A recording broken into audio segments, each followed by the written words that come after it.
Now to our parting shots. As Star Wars The Force Awakens continues to rake in money at the box office, we want to introduce you to the man behind the iconic Stormtrooper helmets. Andrew Ainsworth made them after meeting George Lucas some 40 years ago. The London engineer says sales of his helmets jumped tenfold in the run-up to the latest film.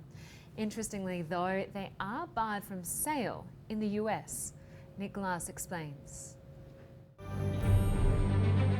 Not so long ago, not it should be said in a galaxy far, far away, something menacing emerged out of the whiteness and just kept on coming.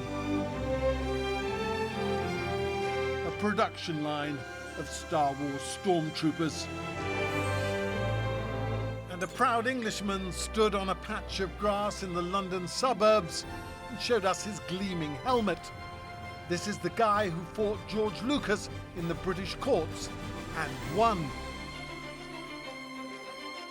How many courts did you have to go through? 3. Namely? It's the High Court, the Appeal Court, and then the Supreme Court. And you won every time? We won every time. Andrew Ainsworth still has the same workshop he had when he helped on Star Wars precisely 40 years ago. George Lucas was in pre-production on the first movie at Elstree Studios, an hour or so away, and wanted props quickly. Ainsworth was given just 2 small graphic images to work from. Oh, they were lovely. For someone like me, that's more than enough information to just... I made it in 2 days, the helmet. 2 days? 2 days, yes, from sculpting the moulds and making the moulding process work and getting mouldings off, because you add one to one mould and then subtract from another mould. This is Ainsworth's original metal resin mould from 1976. And for almost 30 years he forgot about it, until he needed money for school fees, made a few more helmets and sold them. George Lucas promptly sued him. Because we honestly believed nobody can stop you being the artist that you are. They can't take it away from you. They can't cut your hands off and say you can't use them anymore. It was that ridiculous to us. It's a no-brainer, isn't it? You have to defend it. The case lasted 9 long years. Ainsworth has only just paid off his huge legal bill. How much was it?